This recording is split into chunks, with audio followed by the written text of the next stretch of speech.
இல்லையா? இது நம்மளுடைய பூனைக்கண்ணால பார்க்கும் பொழுது நிறைய உயிரினங்கள் இருக்கதா தெரியும். ஆனா உலகத்திலேயே உயிராற்றல் என்பது என்னதான்? ஒண்ணுதான். அது ஒரு கடல் தண்ணிய ஒரு செம்புல கோதி கோதி கோதி வச்சிருக்கோம். ஒரு 500 செம்புல கோதி வச்சுட்டோம். 500 செம்புல கோதி வச்ச தண்ணிக்கு செம்புக்குள்ள இருக்க தண்ணிக்கு என்ன பேரு? செம்பு தண்ணி. ஆனா கடல்ல இருக்க தண்ணி கடல் தண்ணி. அதே மாதிரி நாம இந்த பிறப்புக்கு வர்றதுக்கு முன்னால ஒரு இடத்துக்கு போயிட்டு வந்தோம்.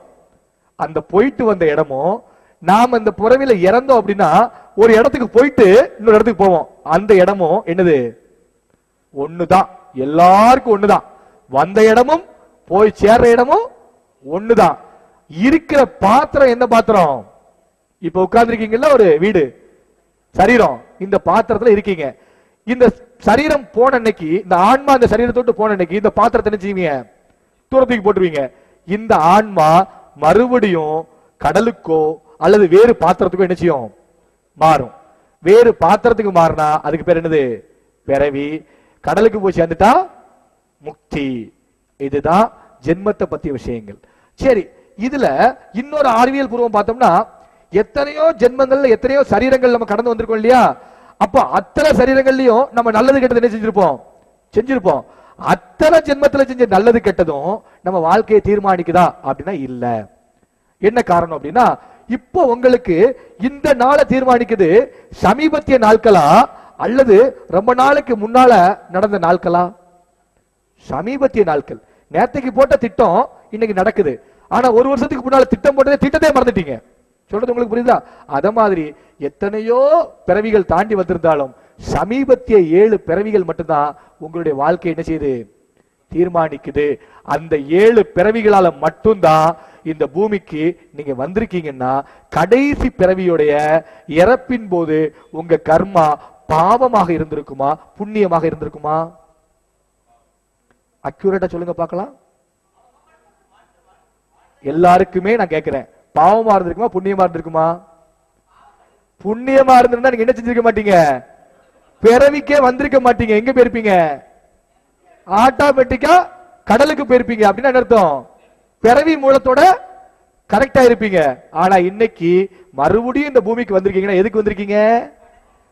பாவத்தை கழிக்கிறதுக்கு. நல்ல முக்கியமான வரி, பாவத்தை கழிக்கிறதுக்கு. வந்த இடத்துல என்ன செஞ்சுக்கிட்டு இருக்கிறீங்க? பாவத்தை சேர்த்துக்கிட்டு இருக்கிறீங்க. பாவத்தை கழிக்க வந்துட்டு பாவத்தை சேர்த்தா அடுத்த பிறவி என்ன ஆகும்? இன்னும் கொடூரமா மாறும். இன்னும் என்ன மாறும்? கொடூரமா மாறும். அப்படிப்பட்ட ஒரு நிலைக்கு நீங்க போகாம இருக்கணும்னா என்ன செய்யணும்? இமீடியட்டா கர்மா மேல என்ன செய்யணும்? ஒர்க் அவுட் பண்ணணும். இப்ப கடைசி பிறவில என்ன நடந்துச்சு அப்படின்னு நான் சொல்றேன். உங்களால எந்த அளவுக்கு அதை அறிவியல் பூர்வமா ஒத்துக்க முடியுதுன்னு பாருங்க. கர்மா ஒரு கணக்கு போட்டு வச்சிருக்குது. கணக்கு போட்டு வச்ச கர்மா உங்களுடைய நெகட்டிவ்க்கு ஒரு பெர்சன்டேஜ் இருக்கும். அப்படித்தானே? கம்மி, 0ல இருந்து 100 வரைக்கும் வச்சுக்கலாம் வச்சுக்க.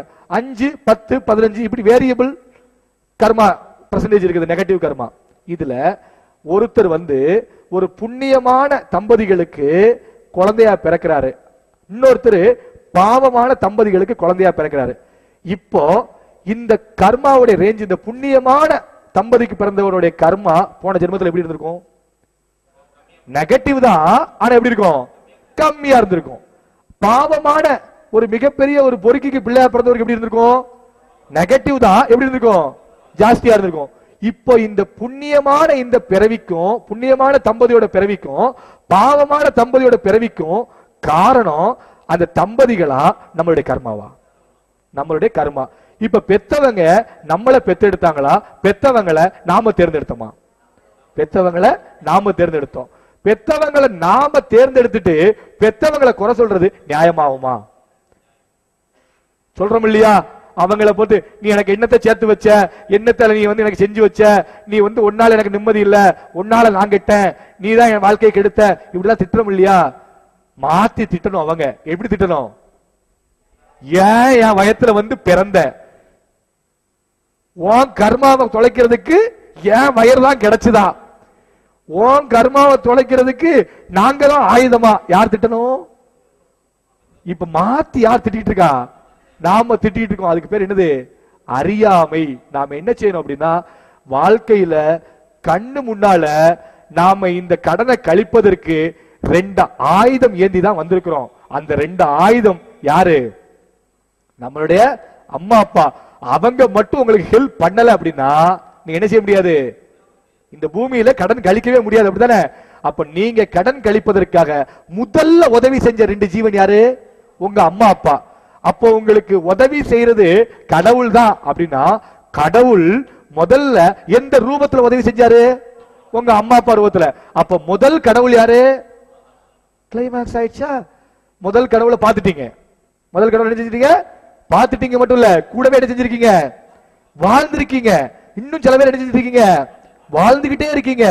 அப்படிப்பட்ட ஜீவன்களை கோயில்ல போய் கடவுளுக்கு என்னெல்லாமோ தேங்காய் உடைக்கிறது, வாழைப்பழம் சாத்துறது, அன்னதானம் போடுறதுலாம் போறமே, இந்த பெத்தவங்களை சரியா பார்க்காதவங்க கோயிலுக்கு போகலாமா? பெத்தவங்களை நாம தேடிக்கிட்டு இருக்கக்கூடிய முதல் கடவுள் யாரு? அம்மா அப்பா. இப்பதான் பார்த்தோம். இப்ப இந்த அம்மா அப்பாவை கண்கலங்க வச்சுட்டு அல்லது கவனிக்காம விட்டுட்டு கோயிலுக்கு போய் சேவை பண்ண தப்பிச்சிடலாமா? தப்பிக்கவே முடியாது. காரணம் என்னன்னா, கண்ணு முன்னால முதல்ல இந்த கர்மாவை கழிப்பதற்கு உதவி செஞ்சவங்க யார்தான்? அப்பா அம்மா தான். அவங்களை கண்கலங்க விட்டா உங்க கர்மா குறையுமா கூடுமா? உங்க கர்மா என்ன ஆயிடும்? பிளஸ் ஆகிக்கிட்டே போவோம். அது பிளஸ் இல்ல, மைனஸ் வந்து பிளஸ் ஆகிக்கிட்டே போவோம். மைனஸ் கூடிக்கிட்டே போவோம். பிளஸ் சொல்லக்கூடிய புண்ணிய கர்மா என்ன செய்யும்? இறங்கிக்கிட்டே போறோம். அதனால நல்ல ஒரு முடிவுக்கு வந்துருங்க. இந்த பிறவி யார் எடுத்திருக்கிறா? நீங்க எடுத்திருக்கீங்க. எதுக்காக எடுத்திருக்கீங்க? உங்களுடைய கடனை கழிப்பதற்காக. இந்த கடனை கழிப்பதற்காக நீங்க யாரை தேர்வு பண்ணீங்க? உங்க அம்மா அப்பாவை தேர்வு பண்ணீங்க. அப்போ உங்க அம்மா அப்பா உங்களை பெத்தெடுத்தாங்களா? நீங்க உங்க அம்மா அப்பாவை பெத்தெடுத்தீங்களா? நீங்க தான் உங்க அம்மா அப்பாவை பெத்தெடுத்தீங்க. இப்போ உங்க அம்மா அப்பா அப்படிங்கிறவங்க மூலமா அந்த உலகத்துல வந்து